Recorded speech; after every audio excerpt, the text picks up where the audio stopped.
Live from the SABC's Auckland Park studios, welcome to this year's second edition of the Watchdog. My name is Vuyo Mvoko, and on the show this evening, our people will be there. So we can't take our people to a place that is not safe. So all those issues that are flagged, we obviously opened a discussion with the municipality. We can safely report now that Dr. Molimela is our destination. the ANC comes face to face with a mess. Its deployees in the Mangaung municipality and the party's warring factions in the province of the Free State have either caused or left unattended. As a result of which, the organization's 111th, birthday celebrations this weekend were under threat. We'll also speak to the municipality, asking them whether it bowed to pressure by suddenly allowing the governing party to go ahead with its celebrations at what was initially said to be a dangerous and unsuitable venue. That's before our panel for this evening weighs in on all the attendant issues raised at the ANC's first media briefing of this year. The Watchdog starts now.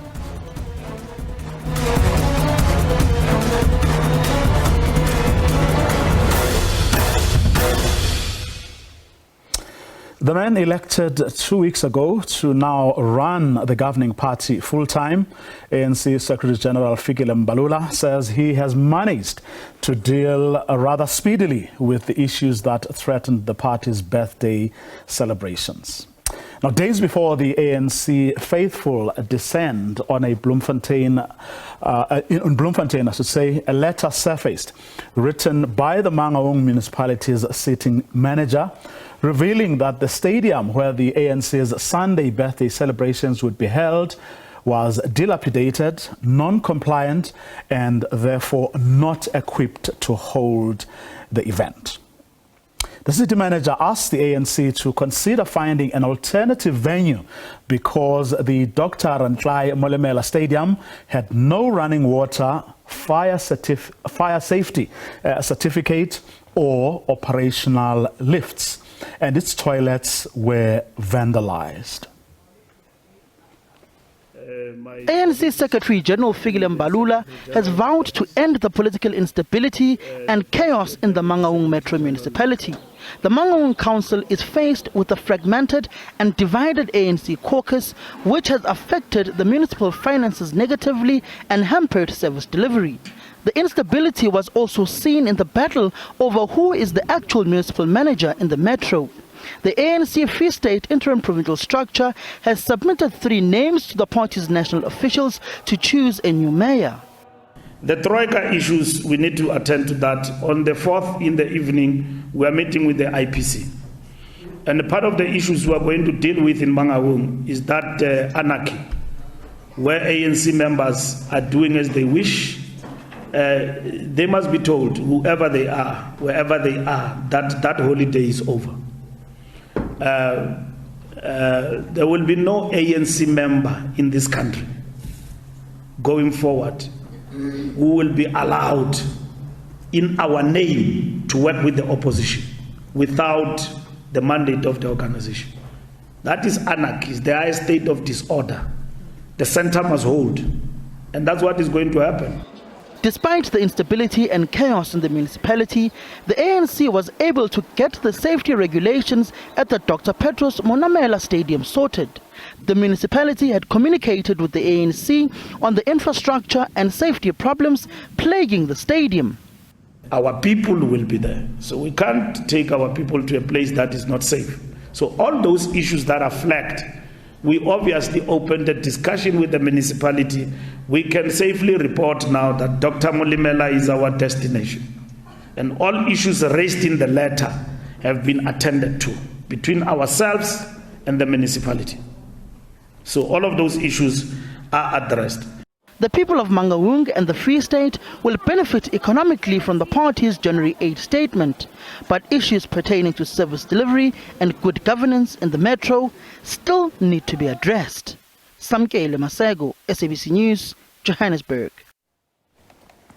So was the municipality leaned on? Did they have to do the ANC any favors? And if so, at what risk to those who will be attending?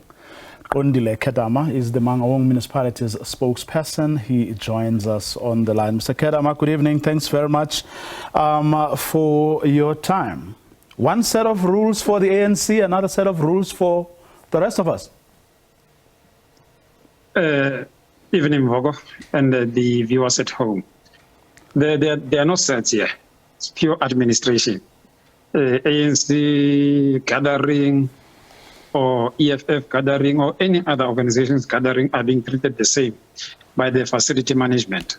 And I must indicate, I wouldn't want to comment much on the letter, but as the tenants or people who have rented the stadium have indicated, that the issues that were raised have been attended to. But if you are to look at it, this stadium has been, we have just hosted the World AIDS Day on the 1st of December.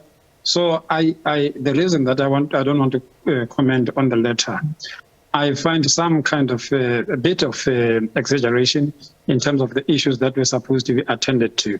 When Bloemfontein Celtics was sold and left the stadium as their home ground, we had to come in because remember part of the maintenance was done by the Celtics and part was done by the municipality. So what we did, we allowed members of the community in a form of groups, teams and so to utilize the stadium, and there are other activities that are happening in the stadium, but obviously you wouldn't expect some of the things that were happening during the Celtics era, like the investment that was done on the lawn, to continue because there's no professional team that is playing on the same pitch again. But all the issues that maybe they might be circulating on the social media through in a form of that letter have been sorted. And in fact, the structure that is responsible for events just given us a letter of approval. So that is an indication that we've been able to meet the standards, and we want to wish those who will be coming and utilizing our facility well. There are a few remarks that we have made in our statement to say, much as they'll be using the Rantlai stadium, there are certain things that we are expecting from revelers that they must be considerate. They must work with the law enforcement because we want every person after using our facility, we are not left with anything that follows us behind. Now, there's a history of people using Dr. Rantlai Stadium, and there have been no incident, and we expect the same with the governing party. The other thing that I think brings the element of these issues that I find to be misplaced is that simply because it is the governing party and the city is being run by the governing party, this governing party's birthplace, it's Mangaung in Bloemfontein. So you can understand the history, the political history that is attached to the whole thing. So we sometimes have to accept that there will be those strong views that are coming up. But as the administration of the municipality, we have to do our part and make sure that people are treated equally and that the issue of governance is upheld. I like your very last part, that we have to make sure that people are treated equally, because I'm trying to think of someone who may have a ratepayer or group of ratepayers who may have wanted to use the stadium for their festivities, and then were told the same thing that the ANC was initially told, or certainly what was in that letter that circulated on social media. They would feel aggrieved today because they would have been denied an opportunity, you know, that the ANC hasn't been denied. And that's where then these accusations get leveled, you know, that the ANC, as a governing party in that municipality as well, gets preferential treatment. Do you understand that? Yeah. You capture it so well, that luckily, the governing party is the one that is involved, because obviously the council is predominantly led by the ANC. I can imagine too, as to what would be the situation if it was either any independent organization that comes from our community or political party. I think the brouhaha was going to be even worse than what we see now. So that is why I'm saying maybe it's toned down by the fact that the city itself is being run by this governing party. But generally, what people should understand is that the city is still under administration.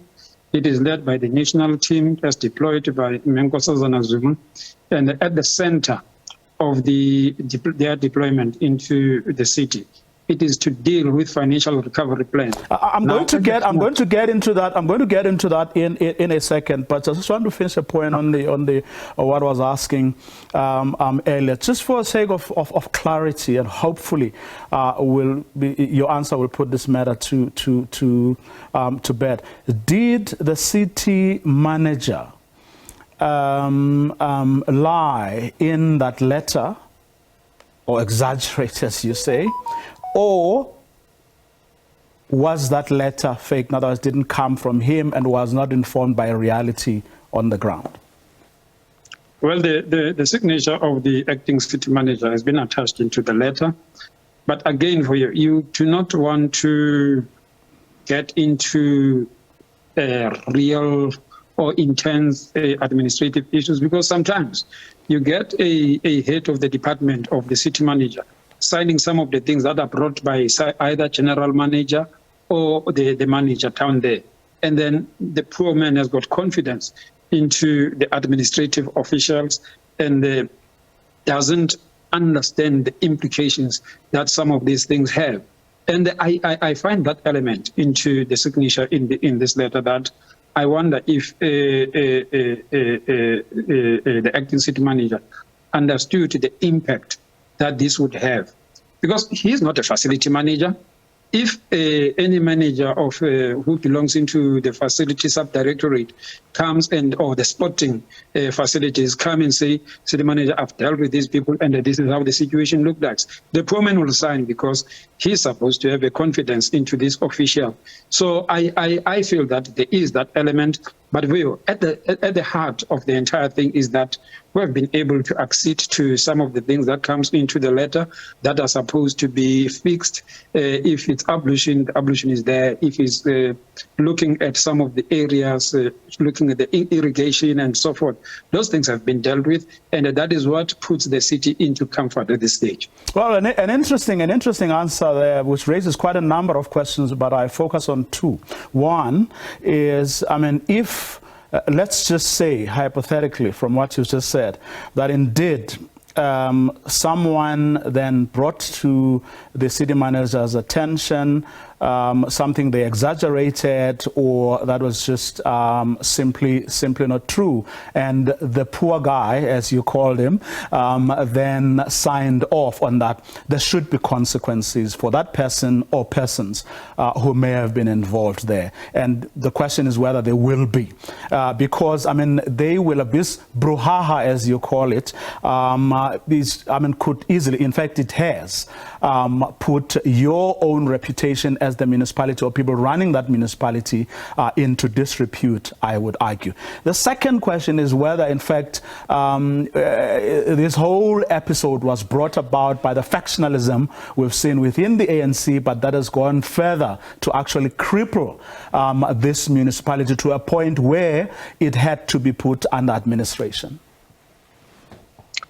Well, I don't want to be drawn into issues related to factionalism. My responsibility is to make sure that I communicate operational and administrative matters. So the issue as to whether they are factionalists and what in the city is something that has to be dealt with politically. We have a responsibility of running the administration. And I can tell you with confidence that since the arrival of the National Intervention Team, we haven't seen anything that can really make us believe that there is political interference. So this is purely an administrative matter.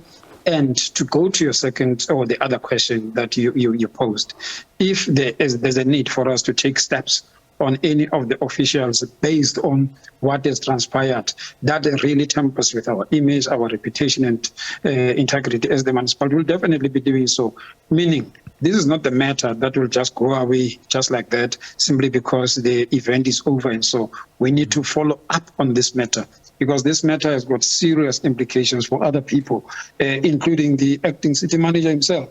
So he has a responsibility to take up the matter administratively. If there's somebody who's supposed to be disciplined, I think that has to happen. Well, hopefully that is what will happen, indeed, for your sake, but also for the sake of the reputation of, everyone else involved. Let's get then to the matter of the National Intervention Team. You're under administration, and one wonders whether you have indeed been able to actually address the concerns that have come from across the board, from cooperative governance department, from Treasury, about managing your finances. Have you been able to turn the situation around and put in place a system that ensures that laws are complied with and the municipality is run efficiently and effectively? Well, Vuyo, this is an interim management that has been brought into the city. It's brought by the National Department of COGTA. So they know their mandate and they know the limitations of their mandate. The fact of the matter is that at some point there is a need administratively and in terms of governance that we should appoint permanent senior managers. And that process has started. The item has been taken into the advert was taken out, the administrative processes have been dealt with, and I think at some point the council will have to pronounce itself on the appointment of the city manager, so that you are able to deal with these issues that relate to administration, appoint head of the departments, make sure that you get the best of the best, because this municipality, in line with the information that we have issued out together with the same acting city manager, we're saying for you to be able to deal with the underground infrastructure, you need almost 8 billion. So it means there's a serious backlog in terms of making sure that you are dealing totally with the sewer spillages, with the water leakages, because the underground infrastructure has deteriorated. Now we're lucky that these people are here. The intervention team, they should be able to talk directly to COGTA as to these are the needs of the city. They should be able to talk to Minister Kodongwani and his team to say, these are the issues that makes service delivery to be what it is in the municipality at this stage. Because the reality is that we're trying to communicate, we have to say, look, when we have dealt, there's at Rocklands, there's a pipe burst of sewer that was there. There was a quick response in making sure that it's fixed. But 3 days down the line, that the same sewer spillage was there. That shows the issue is not on surface but underground. And the study that was conducted, as I'm saying, it was quantified to say it will cost the municipality 8 billion, the 8 billion that we do not have. Because but I think that is broadly, acknowledged. The maintenance issues are issues across the board around the country, and that has been acknowledged. DK, but also in many instances across the country, having the expertise, the people, the engineers, the technicians who can actually maintain these things. Those things have actually been acknowledged. But I want you to take a listen to the Deputy Minister of Finance when he came on the program program, but also highlighted another program. And I don't know whether you know if your senior administration officials, but also the politicians are alive to this other problem, which the Deputy Minister of Finance says was also another big contributor to, the palace situation that we are seeing. Just take a listen. I think if we don't get our politics right, there is no way we're going to get our municipalities right. There's no way in which we're going to appoint right people into these positions for them to carry out the mandate of these public institutions. Because if you look at one of the municipalities that I referred to, the Metro, in which, again, the allocation of resources, instead of allocating more money towards the technical services department so that you appoint someone who will sort out sewers there, who will make sure that infrastructure, water is sorted out. What do you do as politicians? We allocate money towards support staff. Our advisors and all that. And again, it goes back to the point about we've got to take political responsibility as political representative.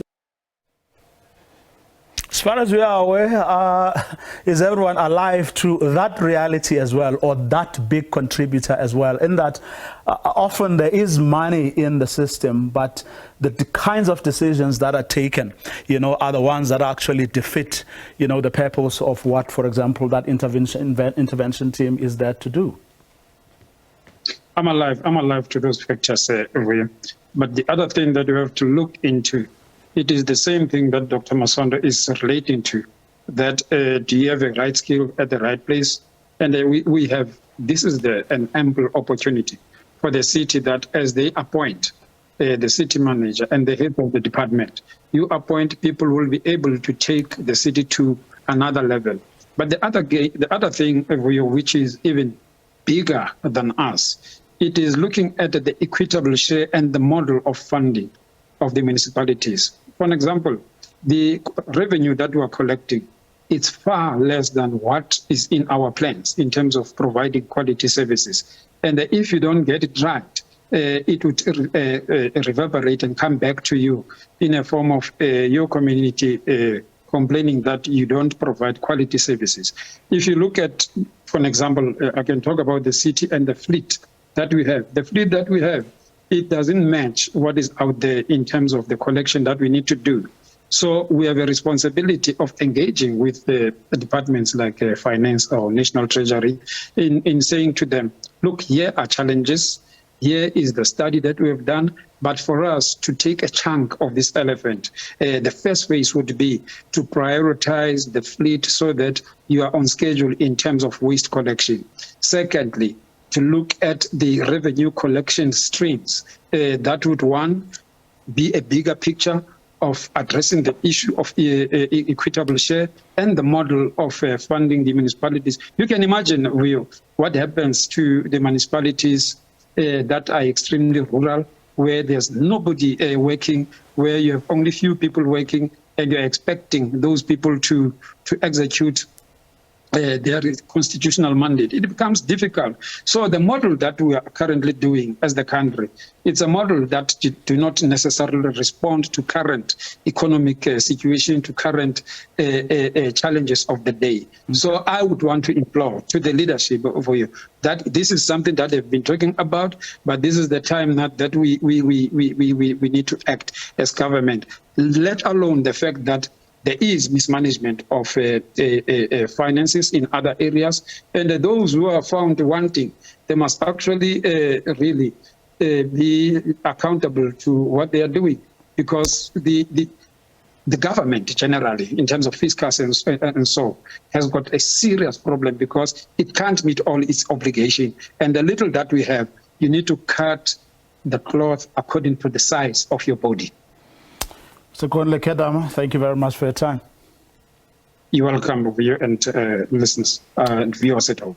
Okay, he's the spokesperson of the Mangaung Metropolitan Municipality. Fikile Mbalula, the ANC Secretary General, today saying that they're going ahead with their birthday celebrations in Mangaung. All the outstanding issues have been resolved.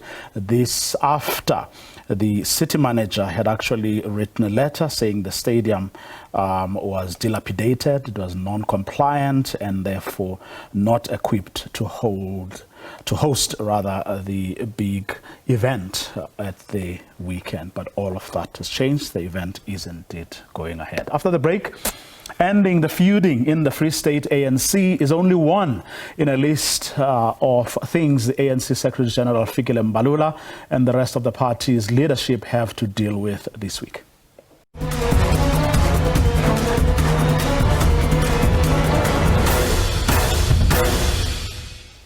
It's been 2 weeks since the ANC elected its top 7 officials and the additional 80 members who form the party's National Executive Committee.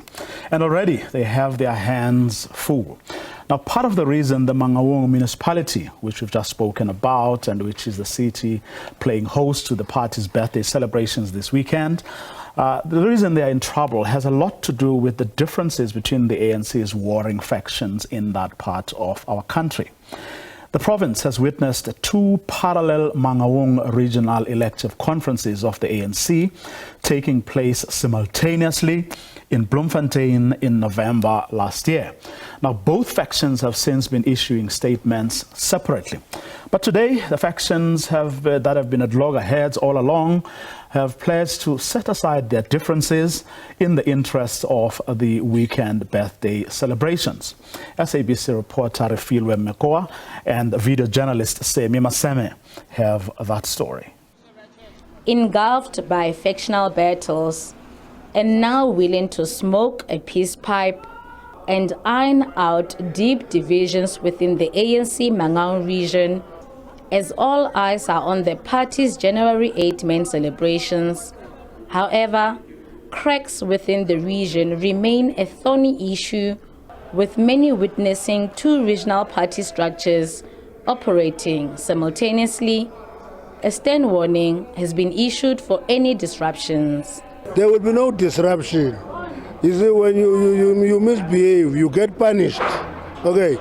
And if we emphasize that people who would misbehave get punished, people will know that the ANC is no child's play. The provincial leadership has finally intervened, ensuring that the upcoming celebrations are a success. All the members of the ANC are part of the events. As to the issue of differences that are there in the region, at this moment they don't exist because everyone is ensuring that the events become successful and that the president is able to give that statement that gives us an important message on what is it that we have to do. Both structures have agreed to set aside their differences after meeting with the provincial leadership. There is only one structure in the region. That structure is recognized by the IPC. However, we are working with everybody. All people who are members of the ANC, all comrades who are members of the ANC are part of the program. They are on the ground as we speak. We are happy, as I have indicated, that we met with the IPC officials. They have accepted that there are 2 structures in this region, and that does not sit well with the structures of the ANC because there won't be any progress now. As I said, we are hopeful that after January 8, we'll sit down, we'll work together and come up with a political solution. For the 3rd time in a row, the ANC in the Free State did not have an elected provincial executive committee at the National Conference in Nasrec last month. The newly elected ANC Secretary General Fikile Mbalula is confident that the party will convene its provincial elective conference in due time. Vuyo Mvoko, SABC News, Bloemfontein. Let me introduce you to my guests who are going to talk about not only what this rather interesting turn of events you saw there may suggest, but also what the ANC's first briefing of the year that took place today at Luthuli House perhaps tells us about the governing party as it begins a new year. Professor Bheki Mngomezulu is a professor of political science based at the University of the Western Cape. Sandile Swana is a political analyst and governance specialist based here in Johannesburg. Good evening to both of you. Thanks very much for your time. Good evening. Good evening, Vuyo and my colleague, and thank you for having us. I find it rather interesting, fascinating even, Sandile Swana, that the warring factions today say they are prepared to put aside their differences because they are working together towards ensuring that the 111th birthday celebrations at the weekend go smoothly. And thereafter, they will meet again to find political solutions to the problems that have beset the ANC in that region for the longest time, even collapsing, I would dare say, the metro. I find that fascinating. Yes, I think what we can then say for the time being is that it is the circumstances themselves that have forced them for a week or so to smoke the peace pipe, allow the January 8 statement and the conference 5 and 6 January to go ahead, and the January 8 statement on the 8th on Sunday to go ahead, and then thereafter see what they can do about their own differences. Indeed, the situation of Mangaung Metro, the municipality, has been going on for a very long time. The poor performance, the corruption, the abuse of resources has been going on. And indeed, we are waiting to see whether Mbalula, Mandasha and company will be able to put out those ones that they don't agree with and strengthen the hand of Dubois. Because I think it has come to that. I don't think the NEC now, the top 6 is about reconciliation. I think there's a degree of using the iron fist to solve these types of problems now. Prof, I mean, what does that say about whose interests come first? Because you've had a municipality suffering immensely. It currently is under administration. There's a whole team from Treasury, from COCTA, that has been deployed there to try and hold things together, but only for a short while. But when it comes to like a weekend celebration, these people say they are prepared to put their differences aside. Why couldn't they put their differences aside in the interest of ensuring that the municipality is run efficiently and effectively? Thank you very much, Vuyo. I think you started this conversation on a very positive and correct note when you said that you find this turn of events fascinating. It is indeed fascinating. So what is happening in Mangaung is not necessarily a matter of the two factions eventually finding each other. We may refer to it as a ceasefire. A ceasefire only means that you stop firing at each other temporarily, and then you resume at a particular point. In this instance, we have the events of the ANC coming up. That is the event of the 5th, whereby the ANC will be concluding its 55th conference activities, and thereafter you have the January 8 statement. So those two events then necessitated a ceasefire, but it doesn't solve the problems that that Mangaung is engulfed with. So basically, immediately after these two events, we'll see a repeat of what is happening. Because to answer your other question as to whose interests come first, politicians are particularly concerned about their own self-interest, then secondly, party interest, and then lastly, you and I, that is the nation. Well, the order is already wrong because ordinarily, you would expect that the country should come first, then the party, then myself as an individual. Because I exist for as long as there is a political party, I exist for as long as there is a country. So it can't be that I get first priority and then everything else comes second. So this is very fascinating indeed. I totally agree. Mr. Swana, I mean, if Fikile Mbalula is to be believed, what he will be spearheading, a process he'll be spearheading after the meeting of the National Executive over the next couple of days, the celebrations at the weekend. When he begins to look at what is happening in Mangaung and in the rest of the Free State, it will be the start or the beginning of the end of lawlessness in the ANC. What are his chances of succeeding? No, it will not be necessarily the end of lawlessness in the ANC as you and I understand the end of lawlessness.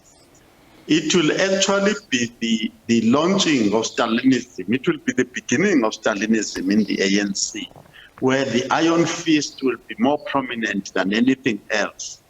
What I think they do have in mind is to strengthen the hand of Dukwana and the Dukwana fraction and the Cyril Ramaphosa faction, because there is no prospect of reconciliation between these factions. Another reason, other than the corruption, that because the problem here is corruption and theft of government resources, state resources.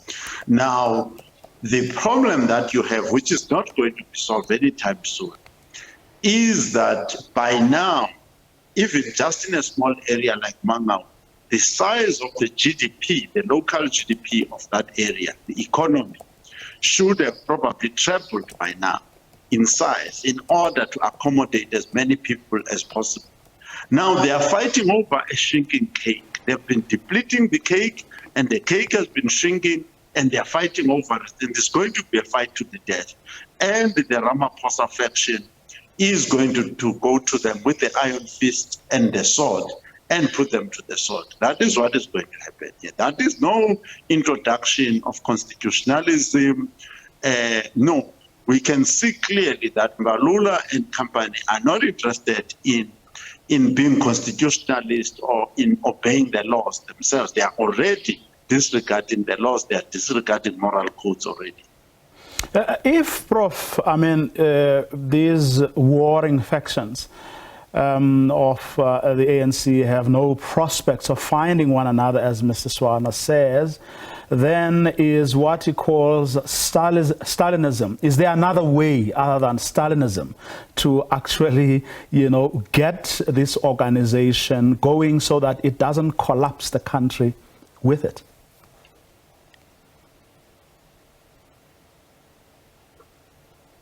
Prof? There would be another way, provided that there is a political will to do the right thing. At the moment, I don't see that political will. If you listened to both Mbalula and Mantashe, in fact, in the past couple of days, they are coming up with punitive measures as opposed to coming up with corrective measures. In a situation like this, you don't use the power that goes with the office that you hold to bulldoze others. You first have to understand the context, like Mr. Swana was trying to do, provide the context as to what is actually happening. Once you understand the context, you will then be in a position to give direction as to how the situation could be corrected. At the moment, I don't see any move towards that direction. Instead, I see people who are saying that we've been given a mandate to run this organization, and this is how we're going to run it, using this iron fist. If you don't want to toe the line, we'll deal with you. That is not the way to correct a situation. In fact, if you do that, that is tantamount to coming with a 5 liter of paraffin or petrol when the building is already in flames, and then convince yourself that you want to put off the fires. It won't work like that. The problems that the ANC has been experiencing, most of them, if not all, don't come from outside. They come from within. Even the losses that the ANC has incurred is not as a result of opposition political parties. It's a self-inflicted wounds that the ANC has to now lick itself. Look at what has been happening across the country, including KwaZulu-Natal, where I come from, losing 18 municipalities. It's not because other opposition parties became strong, but it's because the ANC has inflicted, in fact, wounds on its own, and therefore has to find a solution. But the way they are doing it, I don't think is the right one. get the facts straight, and then strategize and find a way of addressing the situation, not by being punitive, but by being corrective and abide by the constitution of the party. At the moment, people are bypassing the constitution and they're using emotions and power that goes with the offices they hold, and that is not the right way to start this particular journey. Now, Mr. Swana, I mean, the day after tomorrow, the ANC is going to finish that conference. It left unfinished a couple of weeks ago. And this is where they are going to resolve on policy discussions. They're going to adopt resolutions, elect people to particular structures, committees, give certain people,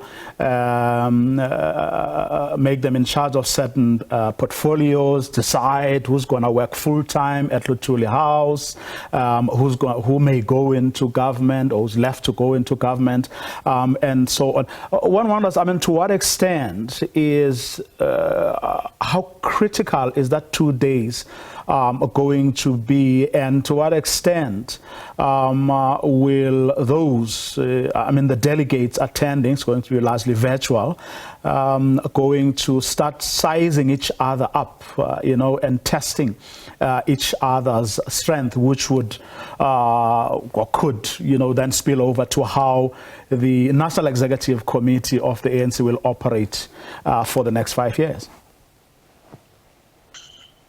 It's not easy. It's not going to be easy. We can take one issue that we have some information on, which is the ESCOM issue, the load shedding issue.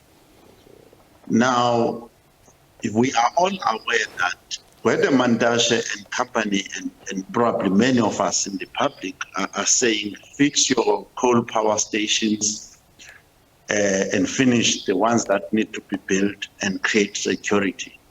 Then you have the Ramaphosa faction, which has got this just transition and renewable this and renewable that. And then the ideological battle that says this just transition is an imperialist Western agenda that is driven by a captured Ramaphosa, captured by Western powers and Western companies. So already before that discussion starts, the atmosphere is already poisoned. And unfortunately, the crisis of load shedding is deepening. So the meeting is going to be hot when they get to that issue, very, very hot, and very difficult to get to any credible solution. Because even the Ramaphosa faction has got the Gwede view and the Ramaphosa view. So it's not going to be easy. And then the issue goes to the organizational renewal, the new methods of fundraising, and the new methods of branch membership and all those types. Those things they failed to attend to. The past since 2017 they failed, and when you go to their reports back in the years, it's been there. The issues of economic policy, economic planning, since 2019, in fact it goes back to 2005, they've never been able to produce a credible economic plan. So it's not something that you need to be holding your breath. I think they are going to participate. There's going to be a lot of heat. It's going to be heated, but it's not going to generate light. It's not going to give us light as to where the nation must go, like it has been before. They are not yet fit for purpose. The ANC is not fit for purpose.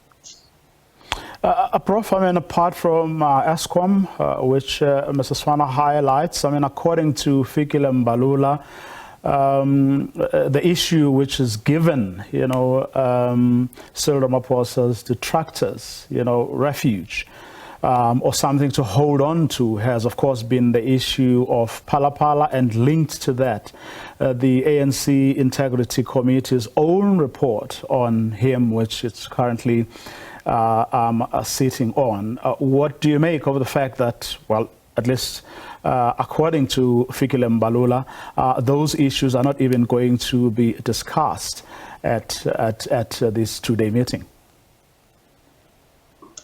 We already have a problem there. The Phala matter is an issue of national interest, not just of ANC interest. So the moment you put it under the carpet, you are basically doing something that will amount to dereliction of duty, because you've been given a responsibility to take the ANC forward.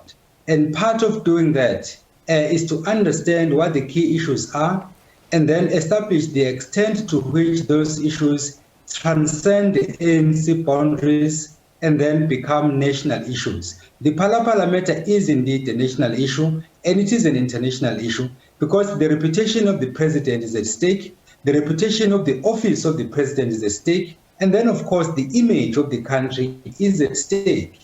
You cannot have a situation whereby everyone is guessing as to where the Phala matter is going. And this issue has been badly handled from day one. And I've made this point several times. Because when it started, there was an attempt not to deal with the matter. And then when the issue then started being ventilated after Arthur Fraser's report, or after Arthur Fraser's claims, so to speak, then they started saying that these are allegations. I asked a couple of questions. What is an allegation? I think you remember, Vuyo, that at one point I asked if indeed there is another definition of an allegation. Because I asked the question, was there no money taken at Phala? The answer is there was. So is that an allegation? Obviously no. Was the case opened? No. So a number of questions, of course, will then dispel this notion that these are allegations. So the reality of the matter then is that it has been badly hanging. Then when the NWC discussed the matter and then it went to the special NEC, we were told that the issue will be, the Integrity Commission report will be tabled at the conference, which in itself was wrong, because constitutionally, that is per the constitution of the ANC, the NEC is the only structure that has the right and the powers to decide on matters between conferences. So the moment you move this issue to an elective conference of the ANC, already you are missing the point, because it's a dereliction of duty once again. Then, of course, to make matters worse, at the meeting, at the conference, the issue was never tabled. And then we're told that it will be given to the new leadership. And then immediately thereafter, you heard that the likes of Fikile Mbalula saying that no, in fact, this issue should not be entertained, which then goes straight to the point we are making, that Fikile Mbalula, by his own admission, this issue will not be on the agenda. And this issue is an important issue, but then they're saying it will not be on the agenda. So what message are we putting across? So this issue will remain a burning issue throughout this year, including, of course, the President's State of the Nation address. That will become a very thorny issue, and opposition parties will capitalize on that, and Ramaphosa's detractors will also capitalize on that. So putting it under the carpet is not an option, but unfortunately, that is the option they've decided to go with. Your thoughts, Mr. Swana, on what Mbalula had to say around the fact that him saying Phala won't be discussed, nor will the Integrity Committee's report on this very same issue? Yes, basically what he is saying is that in as much as it has been brought into the processes of the ANC, they are probably going to wait for reports that come from the state, public protector, and what have you. But what worries me is what happens to a person who then tries to bring the matter up after Mbalula said this issue is now beyond discussion. Because the process, which is the Prof is talking about, was the correct process that under which it must be discussed. Now, Mbalula has unilaterally closed that process without following any particular clause of the Constitution or any clause of the terms of reference of the Integrity Commission. He has just, as Secretary General, just closed the issue. So this issue is going to paralyze and cripple and injure repeatedly the presidential standing of Ramaphosa. It is going to injure the electoral standing of the African National Congress in the 2024 election. It is going to disrupt Parliament. Every time Parliament issue comes up to meet and Ramaphosa is supposed to speak, this issue is going to cause EFF and others to disrupt Parliament. It is going to be in the courts in various guises. And obviously, as Ramaphosa himself has said, there are 8 agencies that are investigating this issue. So this issue is so big. Mbalula is trying to hide an elephant under the carpet, and it's impossible. Well, the reason he says, Prof. Mbalula, that is, that this issue won't be discussed there is because he says that the report was referred to the NEC. So it's the NEC which will have to deliberate on this, and not the conference, the 2-day conference that is supposed to have happened in any event. But then why did the NEC not deliberate and conclude on the matter when it met? Why did the NEC refer the matter to the conference, the elective conference? Already we have a problem. Unless Mbalula is saying that the outgoing NEC, and unless he admits that the outgoing NEC in fact failed in its responsibility, then he should make that clear that we as members of the NEC, the outgoing NEC, we failed in our responsibility. Once he has made that admission, then he can come back and say the incoming NEC is going to look into the matter. But the way he's saying it is as if I am in charge here, I'm dictating the rules, and anyone who deviates from this will face the music. And that is not the way to run an organization. This is not a family business. It's a national organization whereby members come in from across the 9 provinces. And in fact, most of the people who vote for the ANC are not necessarily members of the ANC. And you can tell that by looking at the numbers, the membership of the ANC, and the results that the ANC gets in each and every election. So this has ceased to be an ANC matter. It has become a national issue, and therefore it has to be handled at that level. So you cannot be making statements in a reckless manner, in the manner that Mbalula is doing. Like Mr. Swana is saying, he's not citing any section of the constitution of the ANC, because they've already failed to deliver on the mandate of the NEC, that is the outgoing NEC. So there are a number of questions that need to be addressed. Unfortunately, these politicians will not answer these questions. They will find a way of bypassing them. If the media quotes them, they will say we've been misquoted. Even if they are quoted verbatim, they will say, no, the person who wrote this thing did not understand what I was saying. And that is how our politicians behave. Unfortunately, whatever mistakes they make will come back to haunt us as a country and not as an organization. The other reason this is going to be an interesting one for me, Mr. Swan, and I'm saying this with the benefit of all of us having seen at the conference how some of the delegates typically behaved, during that process of raising names from the floor who should, who shouldn't have been, why this nomination process shouldn't be closed, and so on. In other words, whenever things didn't favor, certain people, and they moved, or somewhat moved the goalposts, so to speak.